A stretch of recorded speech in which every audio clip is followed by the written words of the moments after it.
बोलिए भागवत भगवान की जय। बोलिए श्री कृष्ण चंद्र भगवान की जय। बोलिए सुखदेव जी महाराज की जय। बोलिए लक्ष्मी नारायण भगवान की जय। पूर्व में हमने कथा विश्राम की।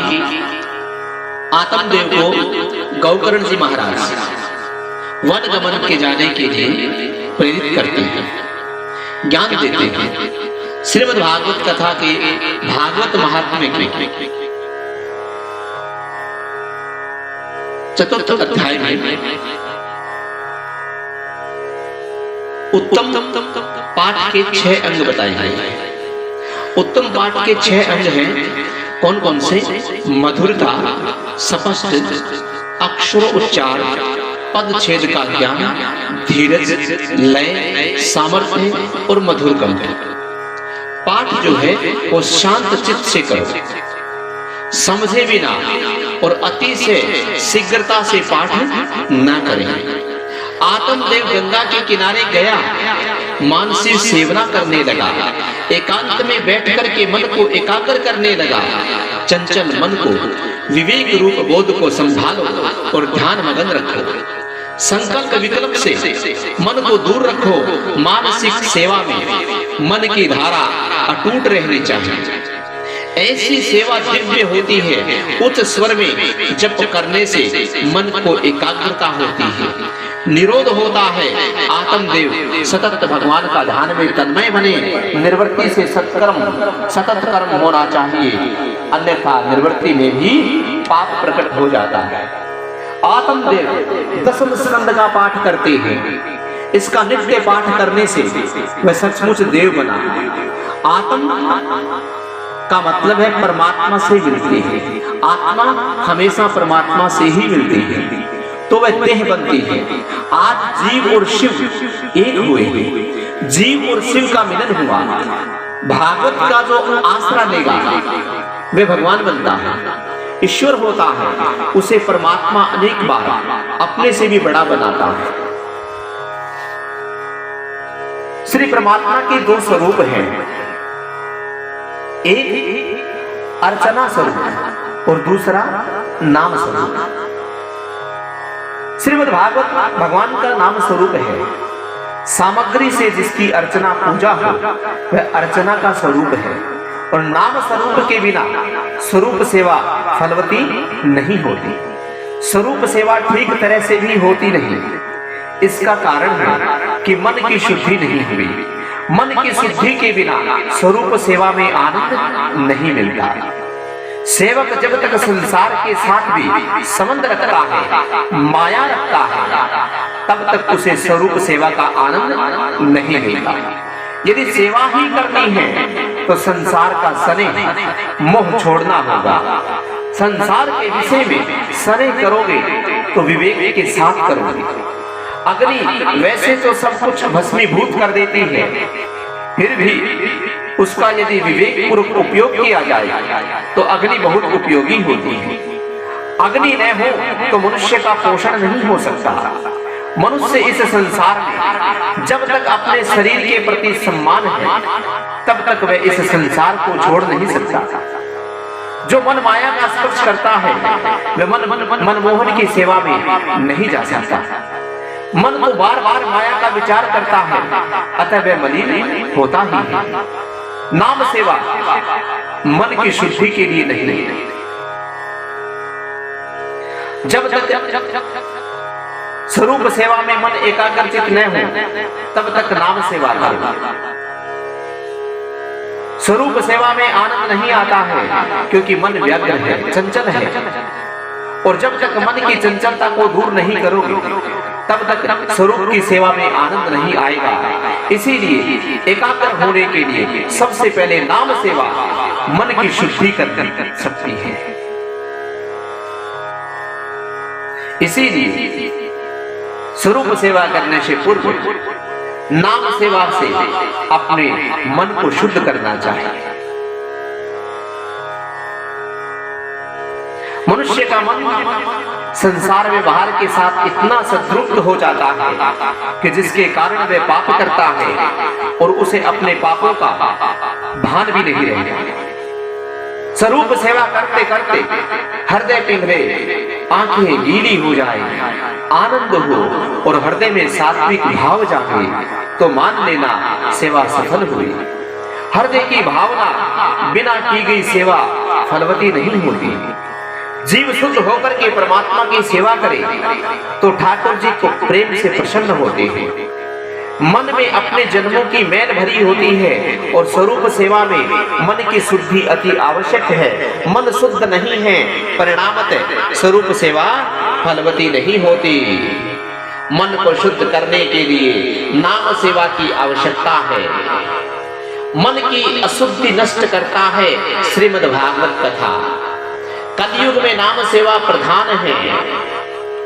श्री भागवत भगवान का ही नाम स्वरूप है। नाम ही ब्रह्म है, नाम ही परमात्मा है और अधिक क्या कहें। नाम परमात्मा से भी श्रेष्ठ है। ईश्वर तो अदृष्ट है, उनके साथ स्नेह करना कठिन है। नाम स्वरूप तो स्पष्ट दिखता है। जिसका प्रत्यक्ष दर्शन न हुआ हो उसके नाम को पकड़ोगे तो वह अवश्य दृष्टि गोचर होगा। ईश्वर का स्वरूप सबके लिए अनुकूल और सुलभ नहीं है, परंतु नाम का स्वरूप सबके लिए सुलभ है। ज्ञानी पुरुष नाम में निष्ठा रखते हैं, वे नाम का आश्रय लेते हैं। नाम ही ईश्वर का स्वरूप है। श्री राम जी ने तो कुछ भी जीवों का उद्धार किया था, परंतु उनके नाम से अनेक जीवों का उद्धार हुआ।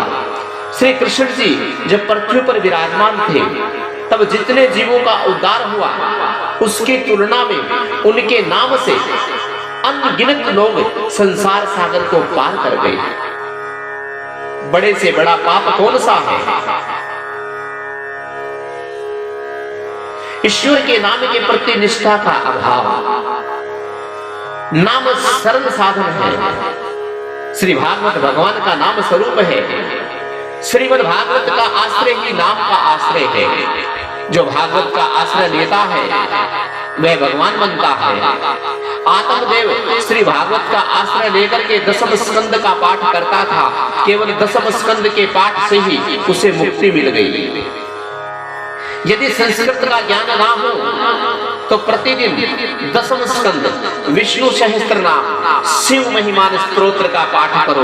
पाठ का अर्थ के ज्ञान के साथ करो।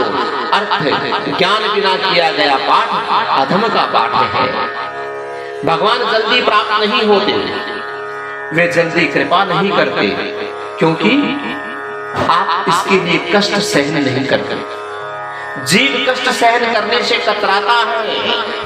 भगवान की कृपा के लिए दुख सहन करो।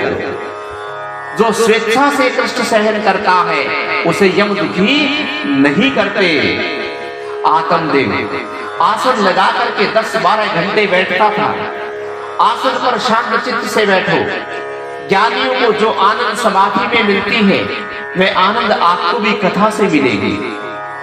जिस लीला की ये कथा है वह प्रत्यक्ष हो रही है। ऐसा सोचोगे तो आनंद मिलेगा। सोचो, मेरा मन ईश्वर के तदाकार हो गया। दृश्य में दृष्टि हट जाए और दृष्टा से स्थिर हो, मन का निरोध होगा और आनंद प्रकटेगा। गोकर्ण को लगा था कि धुंधकारी का व्यवहार उसे भी विपक्ष रूप में होगा, तो वह भी वन में चला गया। इधर धुंधकारी वेश्याओं को प्रसन्न रखने के लिए चोरी करने लगा। सूत जी महाराज सावधान करते हैं। जीव प्रत्येक इंद्रियों का स्वामी है, परंतु इंद्रियां जीव पर प्रभुत्व जमा लेती है और मनुष्य इंद्रियों के अधीन हो जाए तो जीव कुलुषित हो जाता है। मन ईश्वर के साथ मैत्री करे तभी सुखी होता है। ईश्वर से अलग होने पर वह दुखी होता है। जीव मात्र मनमुखा है। धुंधकारी अनिष्ट मार्गों से अर्थ उपार्जन कर रहा है। वह राजा के महल में चोरी करने गया, अलंकार आदि चुरा लाया, वेश्याओं को दे दिया। वेश्याएं सोचती है कि यह जीवित रहेगा तो हम सभी का नाम आ जाएगा और हम सभी पकड़ी जाएंगी। ऐसा होने पर राजा हमारा धन छीन लेगा, शायद दंड भी दे और वह दंड भी हमें भुगतना पड़ेगा। सो इसे अर्थात धुंधकारी को हम ही मार डाले तो ही अच्छा होगा। ऐसा सोच करके उन्होंने धुंधकारी को रस्सी में बांधा, उसके गले में फांसी का फंदा डाला, फिर भी धुंधकारी नहीं मरता। अति पापी व्यक्ति की मृत्यु जल्दी नहीं होती। वेश्याओं ने जलते हुए अंगारों से धुंधकारी के मुख में भर दिए और उसे मार डाला। 5 इंद्रियां ही अंतकाल में जीव को मारती है, कष्ट देती है और उस समय जीव तड़पता है, छटपटाता है। और उसके बाद वेश्याओं ने धुंधकारी के शरीर को उस पृथ्वी में गाड़ दिया। उसके शरीर का अग्नि संस्कार भी वेश्याओं ने नहीं किया। जिसके चरित्र को देखने मात्र से घृणा हो जाए वही धुंधकारी है। धुंधकारी अपने कुकर्मों के कारण भयंकर प्रेत बना। पापी ही प्रेत बनते हैं। पापी तो यमपुरी में भी नहीं जा सकते, वह तो प्रेत ही होता है। गौकर्ण ने धुंधकारी की मृत्यु का समाचार सुना, वह गया जी गया। वहां जाकर के धुंधकारी के श्राद्ध की क्रियाएं की। गया श्राद्ध श्रेष्ठ है, वहां श्री विष्णु का पाद है। इसकी कथा इस प्रकार है। क्या है गया जी में? गया जी में ही क्यों श्राद्ध करते हैं? यह कथा हम विस्तार से करते हैं। गयासुर नाम का एक राक्षस था, जिसने तप करके ब्रह्मा जी को प्रसन्न किया। ब्रह्मा जी ने वर मांगने को कहा। तब उसने ब्रह्मा जी से कहा कि आप क्या वरदान दोगे मुझे? आपको कुछ मांगना हो तो मुझसे मांग लीजिए। उसकी तपस्या को देख करके देवता भी भयभीत हो गए कि यह असुर कैसे मरेगा। ब्रह्मा जी ने सोचा कि इसके शरीर पर दीर्घ काल तक यज्ञ करने पर ही यह मर सकता है। अतः ब्रह्मा जी ने यज्ञ करने के लिए उससे उसका शरीर मांग लिया। यज्ञ कुंड उसकी छाती पर बनाया गया। 100 वर्षों तक उसकी छाती पर यज्ञ चलता रहा, फिर भी गयासुर नहीं मरा। यज्ञ की पूर्ण आहुति होने पर वह उठने लगा तो ब्रह्मा जी चिंता आतुर हो गए। ब्रह्मा जी भयभीत हो गए। उन्होंने भगवान का स्मरण किया। उन्होंने श्रीमन नारायण का ध्यान किया। नारायण भगवान तत्काल प्रकट हुए और गयासुर की छाती पर अपने दोनों चरण रख दिए। गयासुर ने मरते समय भगवान से वर मांगा कि इस गया तीर्थ में जो कोई श्राद्ध करे उसके पितृगण सदगति को प्राप्त हो जाएं। भगवान ने उसे वरदान किया कि जो तेरे इस शरीर पर पिंड का दान करेगा उसके पितरों की मुक्ति होगी। भगवान ने गयासुर को भी मुक्ति दी। भगवान के वरदान के कारण गया जी में पितृ श्राद्ध करने वाले के पितरों को मुक्ति मिलती है। गौकर्ण ने बाद में अपने घर को लौटे। रात में उन्होंने किसी के रोने की आवाज सुनी। मनुष्य पाप करता हुआ तो हंसता है, पर जब पाप का दंड मिलता है तो वह बहुत रोता है। एक ही माता पिता के पुत्र होने पर भी गौकर्ण देव बना और धुंधकारी प्रेत बना। देव होना या प्रेत होना तुम्हारे अपने हाथ में है। गौकर्ण ने पूछा कि तुम कौन हो? तेरी दशा कैसे हुई? तू भूत है, पिशाच है या राक्षस है? प्रेत ने कहा कि मैं तुम्हारा भाई धुंधकारी हूँ।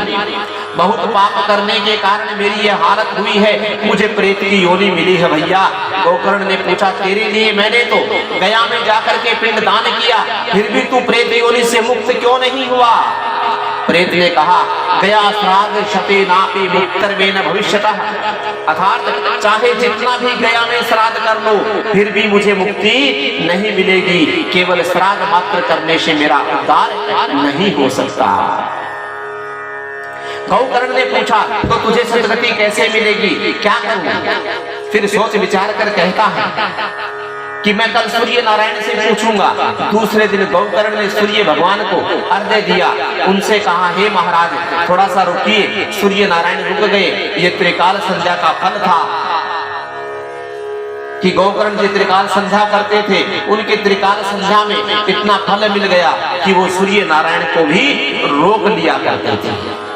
गोकर्ण जी ने सूर्य नारायण से कहा, महाराज कुछ पल के लिए रुकिए, तो सूर्य भगवान रुक गए। ब्राह्मण को चाहिए कि वह त्रिकाल संध्या करने के लिए कभी ना चूके। त्रिकाल संध्या करने वाला न तो कभी मूर्ख रहता है और न ही कहीं दरिद्र रहता है। सूर्य नारायण ने पूछा, क्या काम है मेरा? गोकर्ण ने कहा कि मेरे भाई के उद्धार का कोई उपाय बताइए। सूर्य नारायण भगवान ने कहा, अपने भाई को सद्गति दिलाने की इच्छा रखते हो तो भागवत की विधि पूर्वक कथा कर। श्राद्ध से जिस आत्मा की मुक्ति नहीं मिलती उसे भागवत ही मुक्त कर सकता है।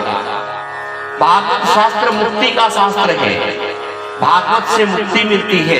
धुंधकारी को पाप से मुक्त करने के लिए गोकर्ण ने भागवत की साप्ताहिक कथा का आयोजन किया। धुंधकारी वहां आया, किंतु उसे बैठने के लिए जगह नहीं मिली, तो 7 गांठ वाले एक बांस में प्रविष्ट कर गया। रोज एक के बाद एक गांठ टूटती गई। 7वें दिन राजा परीक्षित मोक्ष की कथा हुई तो बांस में से एक दिव्य पुरुष बाहर निकला। गोकर्ण को प्रणाम करके बोला, भाई प्रेत योनि से तूने मुझे मुक्त किया, धन्य है भागवत कथा। जड़ बांस की गांठ टूटती है तो फिर चेतन की क्यों नहीं टूट सकती। विवाह में 2 व्यक्तियों के दामन बंधे जाते हैं। पति और पत्नी का स्नेह ही ग्रंथि है। इस ग्रंथि का छूटना बड़ा कठिन है। परमात्मा की सेवा करने के लिए एक दूसरे का साथ मिला है, ऐसा सोचे तो पति पत्नी सुखी हो सकते हैं। बांस में अर्थात वासनाओं में धुंधकारी रहा था।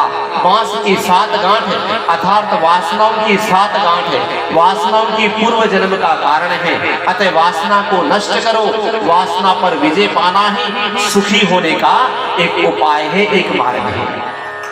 मनुष्य मोह को नहीं छोड़ सकता। वासना अर्थात आसक्ति 7 प्रकार की होती है। कौन कौन सी? सुनिए। प्रथम है नारी की आसक्ति अर्थात पति पत्नी की आसक्ति।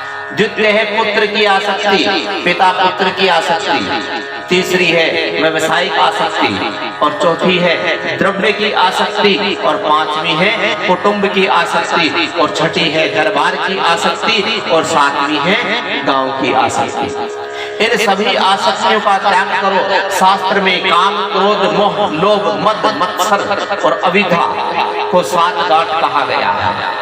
इनमें जीव बंधा हुआ है, जिसे मुक्त करने का प्रयत्न करना है। बांस वासना का स्वरूप है। जीव वासनाओं में फंसा है। वासनाओं से ही जीव में जीव भाव आया। वह निष्काम से सकाम बना और वासनाओं की ग्रंथियां जब तक ना छूटे तब तक जीव भाव निर्मूल नहीं होता। श्री भागवत कथा की कथा के श्रवण से वासना की हर एक ग्रंथि छूटती है। भागवत कथा से ये ग्रंथियां टूटती है। प्रभु से प्रेम बढ़े तो आसक्ति की ग्रंथि टूटने लगी। श्री भगवान को नाम का जाप करेंगे तो वह सत्य है, ऐसा मान करके उनका नित्य स्मरण करेंगे तो वासनाओं की ग्रंथियां टूट जाएंगी। एक गृहस्थ का नियम था कि वह 12 वर्षों से कथा सुनता आया। एक ब्राह्मण रोज कथा करने के लिए आता था। एक दिन सेठ के बाहर जाने का प्रसंग उपस्थित हुआ। कथा श्रवण करने को नियम को भंग कैसे किया जाए? उसने ब्राह्मण से कहा कि मैं कल कथा नहीं सुन सकूंगा, मेरे नियम का क्या होगा? ब्राह्मण ने कहा कि तुम्हारा पुत्र कथा सुनेगा तो भी चलेगा। गृहस्थ ने पूछा कि कथा सुनने से वह वितरागी तो बन गया तो क्या होगा? ब्राह्मण ने कहा 12 वर्षों से तुम कथा सुनते आए हो, फिर भी तुम्हें वितराग नहीं हुआ तो एक दिन की कथा सुनने से तुम्हारे पुत्र को विराग कैसे जाग जाएगा? यजमान कहता है, महाराज हम तो रोज कथा सुनते हैं किंतु मन की गांठ नहीं छोड़ते। ऐसा मत करो, कथा सुनकर मन की गांठ छूटनी चाहिए। जीव जब तक संसार सुख का त्याग मन से ना करे तब तक भक्ति सिद्ध नहीं होती। भोग का त्याग नहीं करना है और भक्ति भी करनी है, ये कैसे हो सकता है? धीरे धीरे मन को स्वभाव को सुधारना चाहिए। स्वभाव के सुधरने पर ही भक्ति सिद्ध होती है। ज्ञान और वैराग्य की पुष्टि करने से ही भागवत कथा है। परमात्मा के चरणों में आसरा लेकर ही महापापी धुंधकारी देवता जैसा बना। धुंधकारी कहता है कि इस कथा से मेरे जैसे पापी को परम गति प्राप्त हुई। धुंधकारी को लेने के लिए पार्षद विमान लेकर के आए और गौकर्ण ने पार्षदों से पूछा कि केवल धुंधकारी को लेने के लिए विमान क्यों लाए हो और किसी को लेने के लिए क्यों नहीं लाए? तो भगवान के पार्षद कहते हैं कि वह अर्थात धुंधकारी एक आसन पर बैठता था, अनशन करता था और रोज कथा का मनन करता था।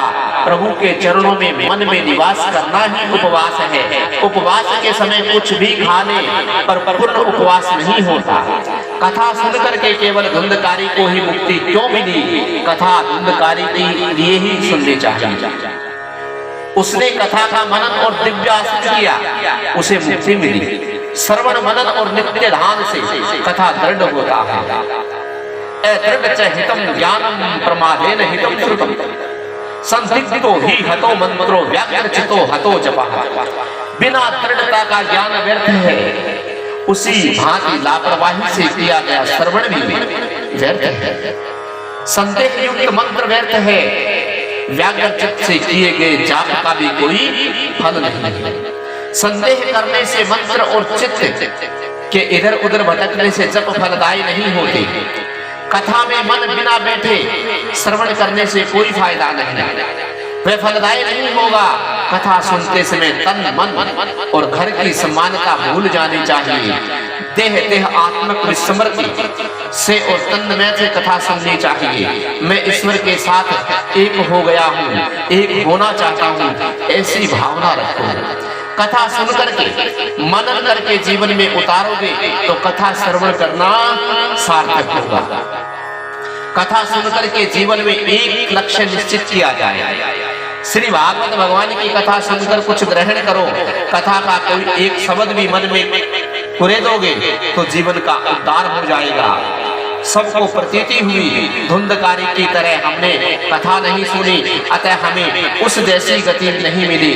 कथा का मनन करें तो उत्तम हो, परंतु मनन ना करें तो भी लाभ तो होना चाहिए। इसके पश्चात गौकर्ण ने श्रावण मास में दूसरी बार कथा करवाई और सबका उद्धार हुआ। उस समय महारानी भक्ति वहां प्रकट हुई ज्ञान और वैराग्य के साथ। इस कथा से महारानी भक्ति प्रकट होती है। ज्ञान और वैराग्य के साथ भक्ति बढ़े तो मुक्ति मिलती है। ज्ञान और वैराग्य के बिना भक्ति करने से मुक्ति नहीं मिलती। भक्ति महारानी आनंदित हुई और ज्ञान वैराग्य के साथ वहां आकर के नृत्य करने लगे। मूर्छित क्षण ज्ञान और वैराग्य फिर से हष्टपुष्ट करने लगे। जागृत करने के लिए ये श्रीमद् भागवत की ही कथा है। गौकर्ण के सभा मंडप में भगवान प्रकट हुए। उन्होंने गौकर्ण से कहा, मैं तुम्हारे साथ कीर्तन करने से प्रसन्न हुआ हूँ, तुम कोई वरदान मांगो। उसी समय संत कुमार कहते हैं कि जो मनुष्य श्री कृष्ण की कथा करे, कीर्तन करे, ऐसे वैष्णव भक्त के हृदय में आप विराजमान हो जाइए, सबको सद्गति मिली है। वैकुंठ में जो आनंद मिलता है वही आनंद भागवत की कथा में मिलता है। परंतु शर्त यह है कि प्रेम पूर्वक कथा का श्रवण किया जाए। कथा श्रवण के समय इस जगत को विस्मृत कर देना चाहिए। श्री भागवत ऐसा ग्रंथ नहीं है जो मृत्यु के पश्चात मुक्ति दिलाए, यह तो मृत्यु से पहले मुक्ति दिलाता है। भागवत मुक्ति प्राप्ति करने का एक साधन है, एक शास्त्र है, वेदांत के दिव्य सिद्धांत। वेद व्यास जी महाराज ने इस महात्म्य में भी भर दिए हैं। छठा अध्याय विधि बताने के लिए है। सत्कर्म विधि पूर्वक किया जाए तो दिव्य बनता है। सत्कर्म काल के नियम से अबाधित है। सत्य नारायण की कथा में भी कहा गया है, सत्य कर्म करने में देर नहीं करनी चाहिए। धर्मराज के पास आकर के एक याचक ने दान मांगा।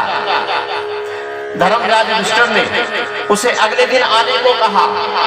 भीमसेन ने इस बात को सुनते हुए विजय दुधुम्बी बजानी प्रारंभ कर दी। सबने सोचा कि भीमसेन पागल हो गया, क्यों बजा रहा है विजय दुधुम्बी? क्योंकि विजय दुधुम्बी विजय के समय बजाई जाती है। भीमसेन ने का कारण बताते हुए कहा कि आज हमारे बड़े भाई धर्मराज युधिष्ठिर ने काल को जीत लिया, काल को नियंत्रण कर लिया, इसलिए मैं विजय दुदुम्बी बजा रहा हूँ। वे जान गए हैं कि अगले दिन वे जीने वाले हैं। धर्मराज के इस काल विजय के उपलक्ष्य में मैं दुदुम्बी बजा रहा हूँ। धर्मराज को अपनी इस गलती का ज्ञान हुआ। कहा गया है न जानियो जानकी नाथे सावरे सो धवावन मुझे, अर्थात जानकी नाथ भगवान श्री राम भी नहीं जान सके कि कल प्रातः काल को क्या होगा। धर्मराज ने याचक को तुरंत वापस बुलाया, अपनी गलती का एहसास हुआ और बुला करके उसे यथा योग्य दान दिया।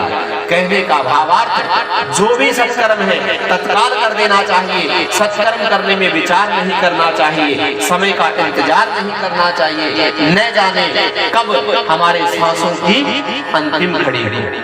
इसी के साथ हम आज की कथा का विश्राम करते हैं। बोलिए भागवत भगवान की जय, बोलिए सुखदेव जी महाराज की जय, बोलिए मां के बिहारी लाल की जय, बोलिए लक्ष्मी नारायण भगवान की जय।